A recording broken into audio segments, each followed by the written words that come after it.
The bride slapped the groom so hard the sound cut through the orchestra. Celeste Valentine stood at the edge of the aisle, veil in her fist, breathing like she had just run from a fire. Callan Thorne blinked, stunned, one hand still raised as if he could catch the moment and shove it back into silence. "What the hell is wrong with you?" he hissed, teeth tight with a smile meant for cameras. Behind the floral arch, voices had been laughing. Not soft laughter, not nervous laughter, but the lazy cruelty of people who believed they were safe. Celeste had followed the sound because she was the kind of fool who still wanted to believe in love. Now she had the words burned into her skin. "She's a cheap copy," a groomsman had said. "A face built from some old photos and she thinks she is the one." Callan had answered, amused. "She wears the dress because I let her. After I get the last signature, I toss the fake and keep the money." Another voice, Mia's voice, had chimed in sweetly. "Do not be harsh. A knockoff is still useful if it opens the vault." Celeste had frozen with her hand on the curtain. For a second she had waited for Callan to correct them. For a second she had waited for the man she loved to defend her. He had laughed. So she walked out, straight into the aisle, and turned the wedding into a crime scene. The guests stared. Phones rose like a field of glass. The officiant stammered, trying to regain control. "Celeste, please?" Callan said, voice smooth again. "You are emotional. We can talk later." She looked at the people who had toasted her last night and realized half of them were waiting to see how far she would crawl. Her hands shook. Not from fear. From the last pieces of denial snapping apart. "You said I was a fake," she said loudly. "You called me a copy." Callan's eyes flashed with a warning. "Do not start this." Mia was in the front row, wearing white pearls and a soft, innocent smile. Celeste saw the way Mia watched her, like a cat watching a wounded bird. Mia lifted her chin. "This is not the time." Celeste laughed, raw and sharp. "It is the perfect time." Callan stepped closer, lowering his voice. "Stop. You want to embarrass me in front of everyone? Think about what I did for you. I gave you a life. You gave me a cage." Celeste said. He leaned in. "You were nothing when I found you. Nobody. I made you worth looking at." That lie was the last insult she could swallow. Celeste raised her hand and tore the veil from her hair. It fell like a shed skin. She turned to the guests, to the cameras, to the gilded families who loved scandals as much as they loved money. "You all came to watch a wedding," she said. "You are about to watch a confession." Callan laughed, too loud. "She is having a breakdown." Celeste reached into her bouquet. Hidden between roses was a thin envelope. Julian had placed it there for her at dawn, when he had looked at her with the patience of a man who had been waiting years. She pulled out a small flash drive and held it up. "Play it," she told the band, and her eyes locked on the sound technician. The technician hesitated. Callan's father glared. Callan's mother stood, pale. Celeste said, "If you do not play it, I will send it to every news desk in New York City before I walk out that door." A beat of stunned silence. Then the speakers crackled. Callan's voice filled the venue, clear as ice. "I do not love her," the recording said. "I love what she can sign over. Once I have the family control, she is gone." Gasps hit like a wave. Mia's smile finally broke. Callan lunged for the technician, but two men in black suits stepped in front of him. Security hired by the venue, but their eyes were on Celeste, not him. She did not flinch. She had planned for this, even while she had still wanted to believe it would not be needed. "Turn it off," Callan barked. The recording continued. "She thinks she is becoming my wife," Callan's voice said, laughing. "She is just a mask. If she wants to keep pretending, I will let her. It is cheaper than buying loyalty." Celeste met Callan's stare. She spoke into the hush. "You want to know the funniest part?" she asked. "I never changed my face for you." Callan sneered. "Do not lie." Celeste took one slow step forward. "I did not get surgery," she said. "I did not copy anyone. I am the woman you have been chasing, the one you call your white light, the one you mourned 3 years ago." The room tilted. Mia stood up so fast her chair scraped. "No, that is not possible." Celeste smiled without warmth.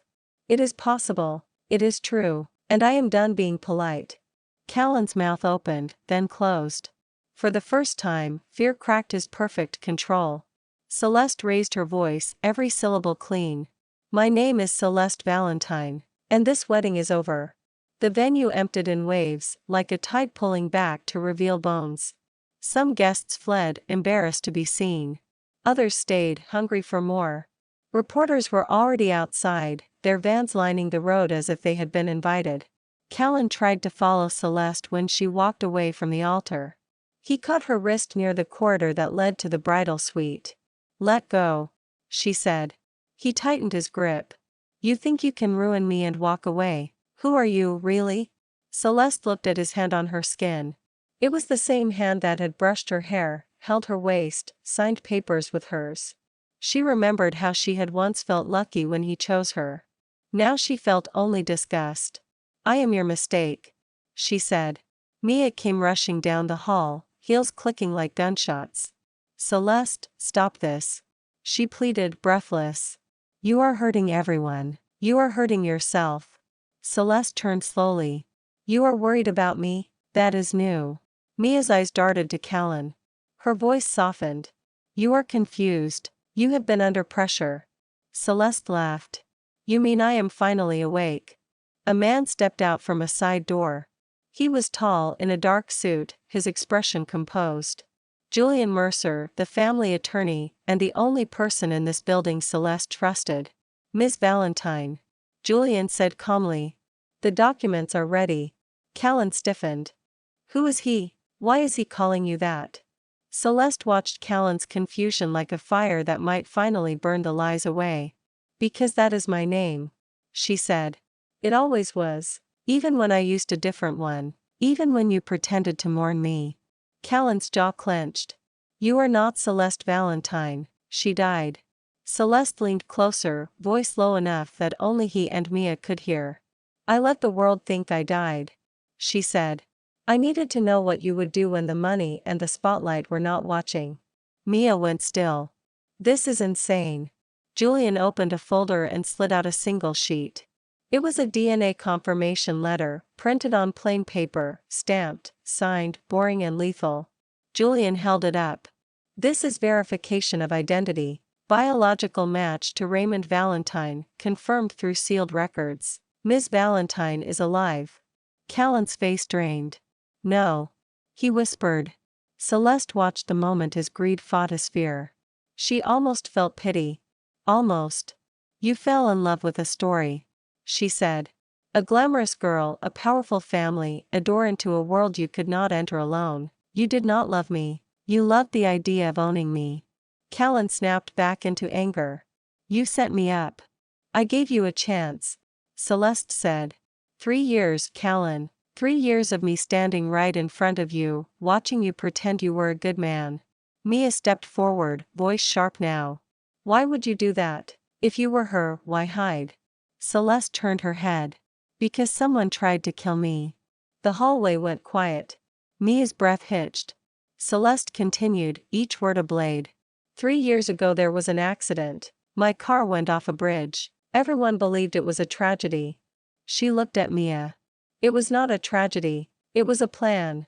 Callan lifted his chin, trying to recover. You cannot prove that. Julian spoke, even, controlled. Actually, we can. The dash camera record was erased, but the insurance company retained a copy. The brake line was cut. The report was buried. Callan swallowed. Celeste felt the old memory flash, cold water and glass, the scream stuck in her throat. She had survived because a stranger had pulled her from the river before she sank. She had survived, and she had built a second life out of silence, watching who reached for her grave and who reached for her bank account. Callan said. If you are really Celeste, then you know what this does. People will come for you again. Celeste smiled. Let them come, I am done running. Mia stepped closer, eyes bright with sudden calculation. If you are her, then you belong with us. The family, the name. We can fix this. Celeste stared at her. You mean you can fix it for yourself? Mia's face tightened. You are being cruel. Celeste lifted her chin. Cruel is using someone you claim is your friend, while you steal her identity and laugh at her in front of a room full of strangers. Mia's lips parted, then she forced a smile. You are emotional. You need rest. Julian took one step forward. Ms. Valentine does not need rest. She needs to leave safely. Callan tried again, voice softer. Celeste, listen. I said things. I joked. It was stupid, but you know me. We have history. Celeste felt something inside her turn to stone. We have a contract, she said. That is all. Callan frowned. What contract? Julian slid another document forward. The marriage license. It has not been signed by the officiant. It has no legal standing. Celeste exhaled, slow and steady. The relief was sharp and clean. She had been so close to binding herself to him forever. Callan grabbed the paper. You cannot do this. Celeste stepped back. Watch me. She turned to Julian. Take me home. Callan barked. Home, your home is with me. Celeste did not look back. She walked down the corridor, past the white roses, past the shattered illusion, toward the exit where the night waited and the cameras screamed. Outside, flashes burst. A reporter shouted. Ms. Valentine, are you really alive? Celeste paused, just long enough to let the world hear her. I am alive, she said. And I am done being anyone's fake. That night, Celeste sat in the back seat of Julian's car while the city lights smeared across the windows. She did not cry. She had cried for 3 years, quietly, alone, until there were no tears left. Now there was only a cold, clean focus. Julian drove without speaking, giving her space. He had been her father's attorney, then her own. When Celeste had shown up alive, bruised and anonymous, he had been the first person she told. He pulled into a private garage beneath a high-rise in Manhattan. The elevator opened into a penthouse that smelled like clean stone and new paint. It was not her childhood home, but it was safe. Celeste walked to the window and looked down at the streets. Far below, the wedding scandal was already turning into a headline. Julian set a folder on the table. You asked for everything. This is everything. Celeste opened it. Photographs. Bank transfers. Emails. Contracts. A slow map of theft built over 3 years. She flipped to the first page and froze. A copy of an insurance claim. A signature. Mia's signature, forged on behalf of Celeste. Celeste's mouth went dry. She filed this. Julian nodded. She filed many things. She used a different name, but the trail is there. She posed as your cousin, then your executor. She accessed accounts while your father was grieving. Celeste closed her eyes, pain briefly sharp.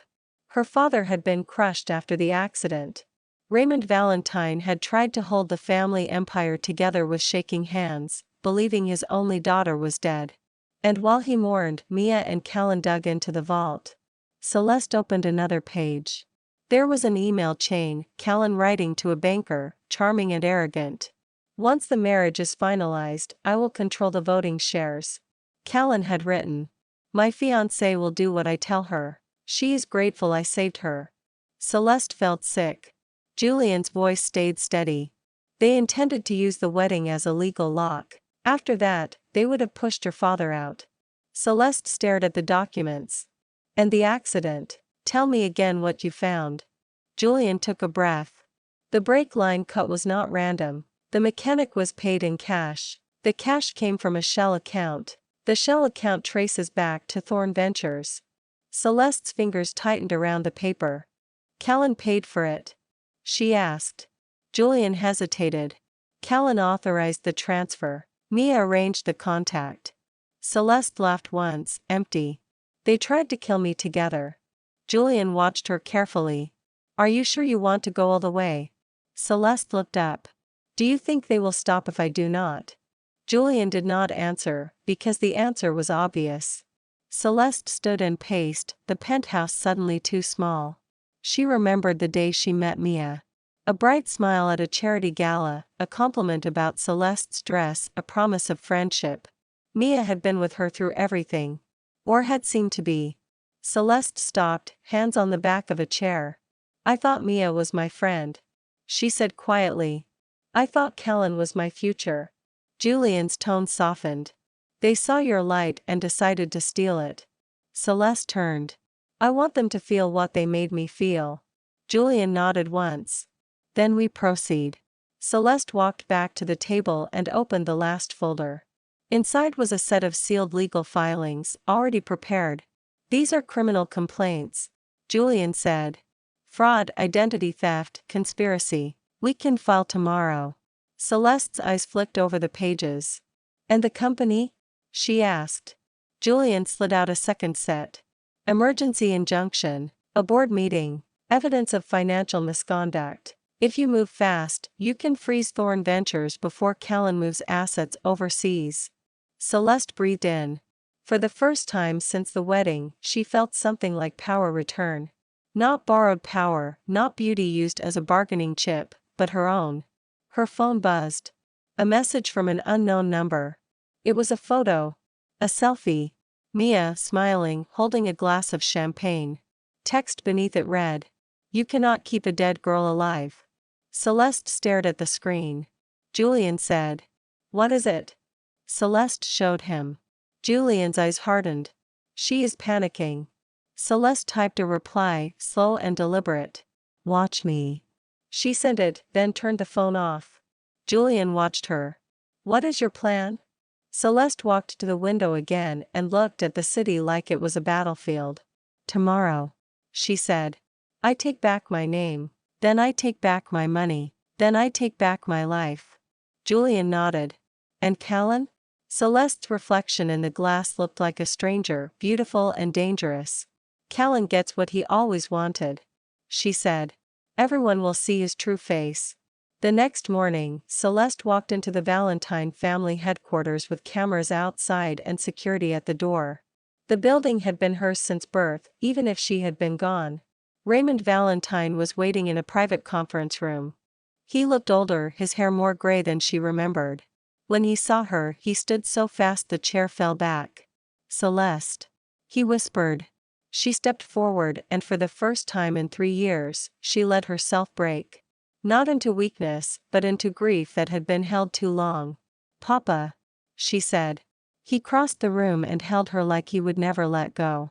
His hands trembled and Celeste felt the weight of what had been stolen from him. Raymond pulled back, eyes wet. They told me you were gone. They tried to make it true, Celeste said. Raymond's face hardened. Who?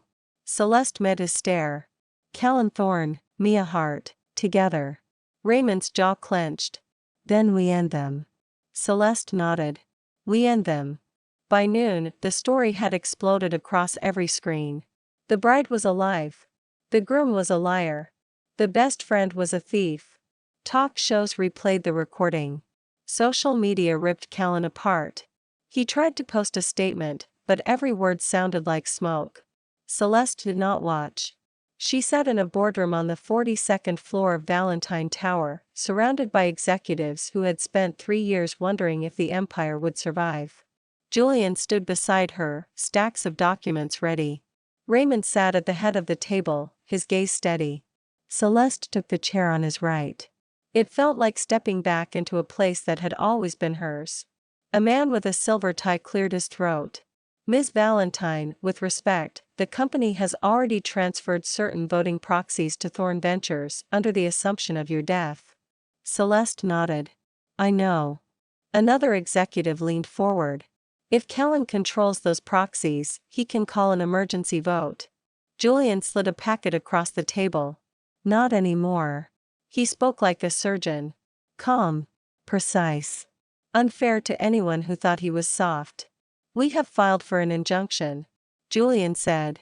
The court has granted a temporary freeze on proxy transfers. We have also submitted evidence of fraudulent signatures tied to Mia Hart.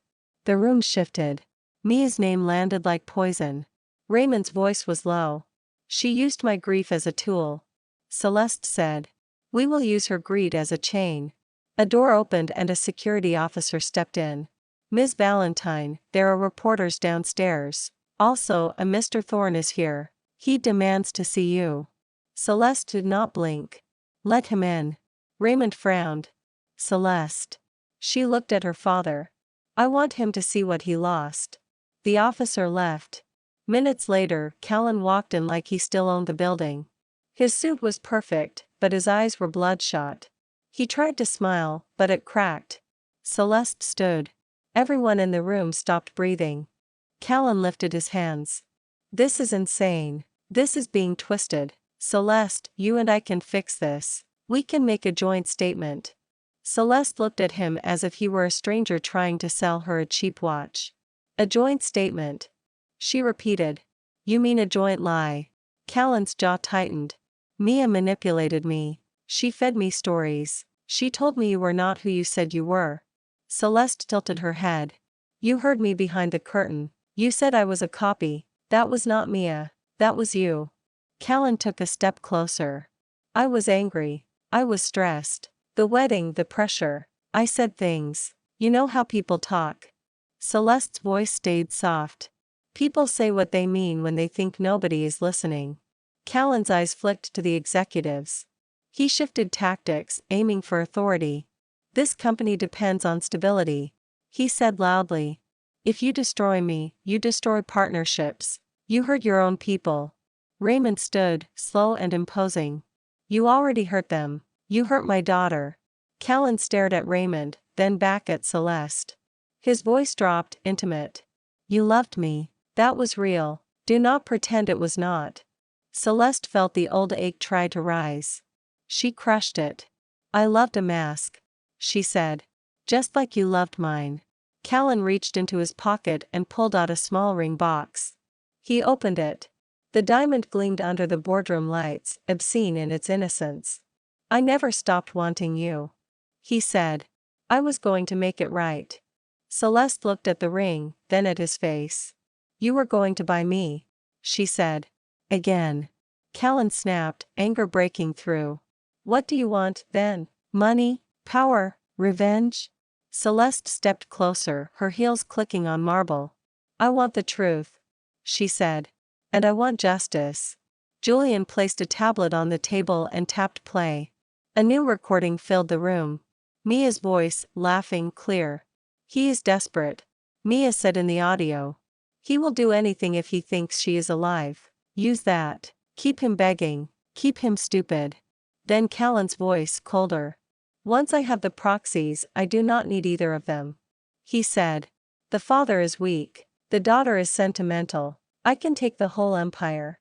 Callan's face went white. He lunged for the tablet. 2 security guards moved in, blocking him. Celeste watched him struggle like an animal caught in a trap. That recording, Callan said, voice shaking, is illegal. You cannot use it. Julian replied. It is admissible. And it is only the beginning. Celeste leaned in. Do you remember the bridge? She asked. Callan froze. Celeste's eyes did not leave his. Do you remember the brake line? Callan's lips parted, but nothing came out. Raymond spoke, quiet and deadly. Get out of my building. Callan looked around the room, searching for sympathy, for a crack. He found none. As security escorted him out, he turned once, desperation flashing. Celeste, he said. If you do this, they will come for you again. You are not safe. Celeste smiled, a thin curve of lips. I am not the one who should be afraid, she said. You are. When the door shut, the room exhaled. Raymond sat down, shoulders heavy. This will be war. Celeste nodded. Good. She looked at Julian. File everything. Julian nodded. Already done. Celeste turned back to the executives. We rebuild trust, she said. We cut rot. We protect our people. And we make an example out of anyone who thinks they can steal from this family. The boardroom did not cheer. It did something better. It listened. Callan did not sleep. He spent the night making calls, offering favors, begging for meetings, trying to plug leaks with his bare hands. Every door slammed. Banks froze accounts. Partners paused contracts. Investors demanded answers. The wedding scandal was no longer gossip. It was evidence. Mia moved faster. She emptied a safe deposit box, booked a flight, and tried to disappear. She did not make it past the lobby of her building. 2 federal agents stopped her at the door, calm and relentless. They read her rights while cameras caught her face twisting into panic. Callan watched the footage on his phone and felt the world tilt. Mia had promised him control. Now she was an anchor dragging him down. He drove to Valentine Tower again, reckless, desperate. This time, security did not let him in. He shouted at the glass doors, banging his fist, attracting a crowd. Celeste appeared on the other side of the glass, flanked by guards. She did not open the door. Callan pressed his palm to the glass like a man outside a warm house in winter. "Celeste," he mouthed. She lifted a phone to her ear, pretending to take a call, and let him see her smile. Not sweet. Not forgiving. Callan's chest burned. He turned away and called his father. The older man answered with a curse. "You ruined us." Callan swallowed. "We can fix it. We can sell assets. We can cut losses." His father barked a bitter laugh. "They froze our lines. The supply contracts are cancelled. There is a hearing next week. They are calling us a criminal enterprise." Callan's voice broke. "It is not true." His father said. "It is true enough." The line went dead. Callan sat in his car, hands trembling on the wheel. For the first time in his life, he felt the edge of real fear. He drove to the only place left. A small townhouse in Brooklyn, where Celeste had lived under a false name. He had visited it once, sneering at the neighborhood, calling it humble. Now it was the only address that felt like a clue. He knocked until his knuckles bled. The door opened. Julian stood there, expression unreadable. Callan stepped forward. "Let me see her." Julian did not move. "No." Callan's voice rose. "You do not understand what is happening. She is putting herself in danger. There are people who want her gone." Julian's eyes sharpened. "Then you should have thought of that before you tried to remove her from the world." Callan flinched. "I did not try to kill her." Julian waited. Callan's breath hitched. He had lied so many times he had forgotten what truth felt like. He pushed past Julian. Inside, Celeste sat at a table with a laptop open. She was dressed in black, hair pulled back, face calm. She looked like a queen in exile. Callan stopped, swallowing. "You are really her," he whispered. "You were right there, the whole time." Celeste did not stand. "What do you want?" Callan dropped to his knees, sudden and humiliating. His suit creased. His pride cracked. "I am sorry," he said. "I will do anything. I will sign whatever you want. Just stop this." Celeste watched him without blinking. "You laughed at me," she said. "You used me, you planned to throw me away, and now you beg." Callan's eyes shone. "I was wrong. I did not know what I had." Celeste leaned forward, voice soft. "You knew. You just did not care." Callan grabbed the edge of the table. "Mia made me." She pushed. "She told me you were a tool." Celeste's gaze did not shift. "And you agreed." Callan shook his head, frantic. "I can testify. I can give you her contacts. I can tell you everything. I can help you get the people behind it." Julian stepped in, calm. "We already have your messages, Callan. Your transfers. Your calls." Callan stared at him. "How?" Celeste tapped her laptop. "You should not have used my money to pay for your secrets," she said. "You built your trap with my bricks." Callan's face crumpled. Celeste stood at last. She walked around the table and stopped in front of him. Callan looked up at her like she was his last oxygen. Celeste said, "You want a deal?" Callan nodded, desperate. "Yes." Celeste held out a pen and a folder. "Sign," she said. Callan took the pen with shaking fingers. He did not read. He could not afford to. He signed where she pointed. Celeste took the folder and handed it to Julian. Julian opened it and scanned the pages. "This is a confession," he said. Callan blinked. "What?" Celeste smiled. "It is your full admission of fraud, conspiracy, and attempted murder." Callan's voice cracked. "You cannot." Celeste lowered her face close to his. "I can." Callan tried to stand, but Julian's hand landed on his shoulder, steady and heavy. A knock sounded at the door. Then another. Julian called out, "Come in." Federal agents stepped inside. Callan's eyes went wide. Celeste straightened, voice calm. He is ready to talk. Callan's mouth opened, a silent scream. Then the agents grabbed his arms and pulled him up. He thrashed, wild. Celeste, please, please, I loved you. Celeste watched him, heart unmoved. You loved the idea of winning, she said. Now you learn what losing feels like. As they dragged him out, Callan looked back once, tears on his face. Celeste did not wave. She turned to Julian. How long until the accounts return? Julian exhaled. Within days. The court order is strong. The board is with you. The public is with you. Celeste looked down at her hands. For the first time, she realized they were steady. Good, she said. Then we finish it. The trial did not start with fireworks. It started with paperwork, metal detectors, and tired clerks calling names. But Celeste understood something important. Real punishment was not a dramatic speech. It was the slow, unstoppable machine of consequences. Callan sat at the defense table in a gray suit that did not fit his new body. He had lost weight in jail. His hair was cut short. His eyes still tried to demand control, but they could not find it. Mia sat 2 rows behind him, in a prison uniform, her hands cuffed. She looked smaller without designer clothes. Her smile was gone. Celeste entered the courtroom with Julian and her father. Cameras clicked outside, but inside there was only law and air. Callan stood when he saw her, as if his body remembered old habits. Celeste, he said, voice hoarse. Tell them it was a misunderstanding. Tell them we can settle. The judge banged the gavel. Sit down. Callan sat, trembling. Julian rose when it was time. He did not raise his voice. He did not perform. He laid out facts like stones. Fraud. Identity theft. Forgery. Bribery. Attempted homicide. Financial manipulation. The pieces fit together with brutal simplicity. A mechanic testified about the cash. A banker testified about the shell accounts. An investigator played the audio recordings. The jury listened, faces hardening. When Mia was called to testify, she tried to cry.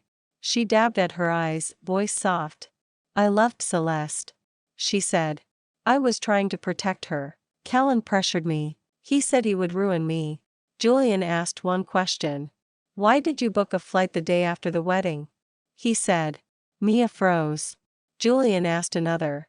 Why did you empty the safe deposit box? Mia swallowed, eyes darting. No answer came. Celeste watched, feeling nothing but distance. Mia had spent years acting. Now the stage had walls she could not charm. When Callan testified, he tried a different strategy. He turned to the jury, voice trembling with rehearsed sincerity. I loved her, he said. I was scared. I made mistakes. But I never wanted anyone hurt. Julian stood. Did you authorize the transfer to the shell account? Julian asked. Callan hesitated. Yes, but. Did you say on a recording that you did not love her and only wanted control? Julian asked. Callan swallowed. I was angry. Did you say you could take the whole empire because her father was weak and she was sentimental? Julian asked. Callan's shoulders sagged. I said things. Julian nodded. You did, and now you will answer for them. Celeste was called last. She stood, hand on the witness stand, and spoke clearly. I am Celeste Valentine, she said. I did not die. I was nearly killed. When I came back, I hid because I needed to see the truth. She looked at Callan. He stared at her like she was a door that had closed forever. I saw the truth. Celeste continued. I saw who loved me and who wanted to own me. I saw who would let me drown if it meant profit. Her father watched her, pride and pain mixed. Celeste finished, voice steady. I do not ask for pity. I ask for accountability. The jury returned after hours that felt like years. Guilty, the foreperson said. Once. Twice. Again. A chain of words that locked the past into a verdict. Callan's face collapsed. Mia shook, finally silent. The judge sentenced Callan to 10 years for the combined crimes, with additional restrictions that would follow him after prison. Mia received 8 years, plus restitution orders that would strip away every stolen dollar. Outside the courthouse, reporters swarmed. Microphones thrust forward. Questions flew. Celeste did not run. She stepped to the line where the press waited and let the cameras see her. A reporter shouted, "Ms. Ballantyne, do you feel satisfied?" Celeste thought of the bridge, the water, the cold. She thought of the wedding, the laughter, the humiliation. She thought of the years she had lived small, waiting for love to become real. She said, "I feel free." Another reporter called, "Do you forgive them?" Celeste shook her head once. Forgiveness is personal. Justice is public. She turned to leave, but someone called her name. Callan, in handcuffs, being guided toward a transport van. He twisted to look at her, eyes wild. "Celeste." He rasped. "You were mine." Celeste stopped. She faced him, calm. "I was never yours," she said. "You were just a chapter I survived." Callan opened his mouth, but the guards pushed him forward. The van door slammed. The sound was final. That evening, Celeste stood in her office at Valentine Tower. The skyline glowed outside. The company accounts had stabilized. The board had voted, unanimously, to restore her full control. Raymond entered quietly. "You did it." Celeste looked at the city. "We did." Raymond studied her. "What now?" Celeste turned from the window. There was no veil, no borrowed name, no fear.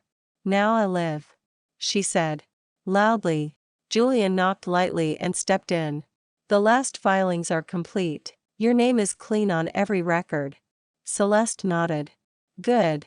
She walked to a shelf and picked up a framed photo. A younger Celeste, smiling with her father at a summer house by the sea. She set the photo back down, then reached for a different object. A plain black folder. Inside was the wedding seating chart, ripped down the center. A reminder. Celeste carried it to the trash and dropped it in.